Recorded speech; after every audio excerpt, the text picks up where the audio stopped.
మిత్రులారా నమస్కారం. నేను తానాజీ పాటిల్ మాట్లాడుతున్నా. మిత్రులారా,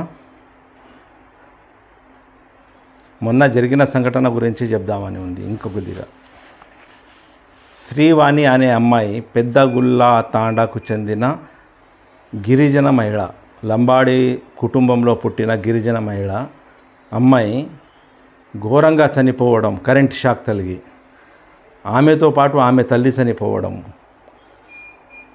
ఆ ఇంటి కుటుంబము పెద్ద రాజకీయ కుటుంబం కాదు, వాళ్ళు ఉన్నవాళ్ళు కారు, వాళ్ళ దగ్గర ఓట్లు లేవు. ఎందుకు చెప్తున్నా అంటే ఈ విషయము, అది ఉంటే ఈ నాయకులు పరిగెత్తుకుంటూ పోయేది వాళ్ళ ఇంటికి. కనీస ధర్మము ఆమె ఇంటికి పోయి పరామర్శించి, ఆ తండ్రికి పరామర్శించి మోరల్ సపోర్ట్ చేయాలన్నా వద్దా, నేను అది అడుగుతున్నా. వీళ్ళకి ఏం తక్కువ ఉంది? ఈ ఎమ్మెల్యేకి ఏమైనా తక్కువ ఉందా? ఎమ్మెల్యే గారు, మీరు ఎలక్షన్ ముందు వచ్చినప్పుడు అడగకముందే లక్షలు విరాళాలు ప్రకటించారు. ఇట్లాంటి దుర్ఘటన జరిగినప్పుడు మీరు స్పందించాలా అని నేను కోరుకుంటున్నా, మీ నుంచి ఆశించినా కూడా. కానీ మీరు స్పందించే నాయకుడు కాదు అనేది తెలిసిపోయింది. పోనీ ఆ మాజీ ఎమ్మెల్యేలకు ఏమైంది? వాళ్ళ దగ్గర డబ్బులు బాగున్నాయి. ప్రజల్లారా మీకు ఒక విషయం చెప్తున్నా, వీళ్ళు ఆ ఎమ్మెల్యే గిరి వెలగబెట్టడంతో మన జుక్కల లోపల వీళ్ళకు జీవితాంతం లక్షల లోపల పెన్షన్ వస్తున్నది. ఆ లక్షల్లో కొంచెం ఇట్లాంటి దుర్ఘటన జరిగినప్పుడు ప్రకటించి తన విశాల హృదయాన్ని ప్రకటించుకుంటే ఎంత బాగుంటుంది. కానీ వీళ్ళు పిల్లికి కూడా బిచ్చం వేయరు.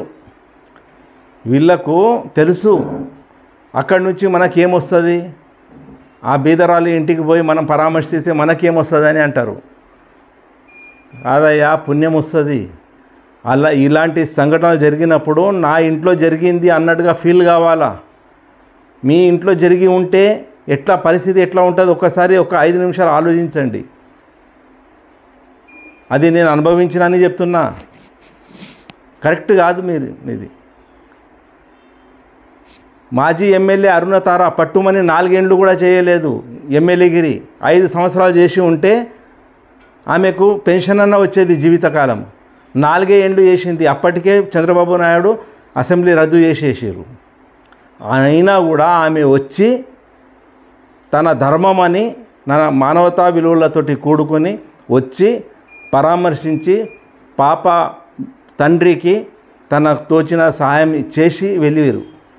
కనీసం ఆ అరుణతారకైనా చూసి మీరు నేర్చుకోవాలా, జ్ఞానం తెచ్చుకోవాలా. ఇంత చెప్పాలనా మీకు? ఇంత చెప్పాలనా? ఇది కరెక్ట్ కాదు. మీకు ఎవ్వరికి తక్కువ లేదు. ఇప్పుడున్న ఎమ్మెల్యేకి ఏం డబ్బులు తక్కువ లేవు, మాజీ ఎమ్మెల్యే షిందేకి ఏం తక్కువ లేదు, మన ఓం శాంతి గంగారాం కూడా తక్కువ లేదు. బాగా డబ్బులు ఉన్నాయి. మీ జాతకాలు తీస్తే ప్రజల ముందు పెడితే మీ దగ్గర డబ్బులు ఎన్ని జమ అయినాయో అని ప్రజలకు చెప్తే ప్రజలు బేవోష్ అయిపోతారు తెలుసా. మన జుక్కల లోపల మీకు నేను ప్రజలకు పంచుమని అంటలేను. ఇలాంటి సంఘటనలు జరిగితే మీరు స్పందించి ఇమ్మీడియట్గా మీరు ఆదుకోవాలా. ఇలాంటి కుటుంబాలని ఆదుకోవాలా. గిరిజన కుటుంబం అది, ఎవరు కూర్చొని తినేవాళ్ళు గారు. ఆ తల్లి చనిపోయిన అమ్మాయి తల్లి కూడా సంఘాల్లో, మహిళా సంఘాలలో యాక్టివ్గా పనిచేసేది తెలుసా.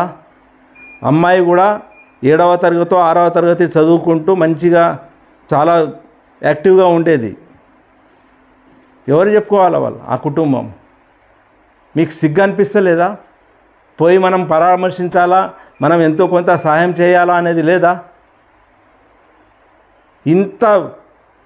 మీకు ఇంత చెప్పినా కూడా మీరు స్పందిస్తలేరు. దున్నపోతు మీద నీళ్లు పోసినట్టు అవుతున్నది. నేనే సిగ్గుపడుతున్నా. జుక్కల్లో ఉన్న యూత్లకు నా రిక్వెస్ట్ ఏంటంటే, మీరు స్ట్రాంగ్గా కావాలి. ఇవన్నీ గమనించాలా. ఇది ప్రతి ఒక్కడికి రాజకీయాల పట్ల అవగాహన ఉండాలి. ఏ నాయకుడు ఇట్లాంటి వాడో మనం బాగా తెలుసుకోవాలి. మనకు అర్ధరాత్రి పనికొచ్చే నాయకుడు ఉంటేనే ఆయనకు రెస్పెక్ట్ ఇవ్వండి, ఆయనకు ఓటు ఇవ్వండి. లేకపోతే దగ్గర కూడా రానివ్వద్దు అలాంటి వాళ్ళకు. వీళ్ళ ఆటలు ఇక్కడ ఎవ్వరు ఏమనరు అని అనుకుంటున్నారు వీళ్ళు.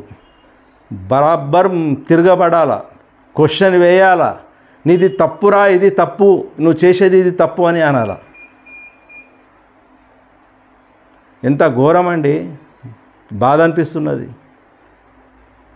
ప్రజల ముందు నేను నా మనసులో మాట చెప్తున్నా. అరుణతార గారు నిజంగా మీరు చాలా గ్రేట్. పోయి కలిసి అక్కడ తన బాధని వ్యక్తం చేసిరు. ఆ అమ్మాయికి మనశ్శాంతి కలిగించాలని కోరుకున్నారు. మిమ్మల్ని నేను అభినందిస్తున్నా. వీళ్ళు మారరు. వీళ్ళు మారకపోతే వీళ్ళకు ఇంకా ముందు చూడండి ఎట్లా ఉంటుంది అనేది. ప్రజల్లారా, ఇది మీకు అవగాహన రావాలనే ఉద్దేశం, మీకు తెలియాలనే ఉద్దేశంతో ఈ వీడియో చేస్తున్నా. నమస్కారం.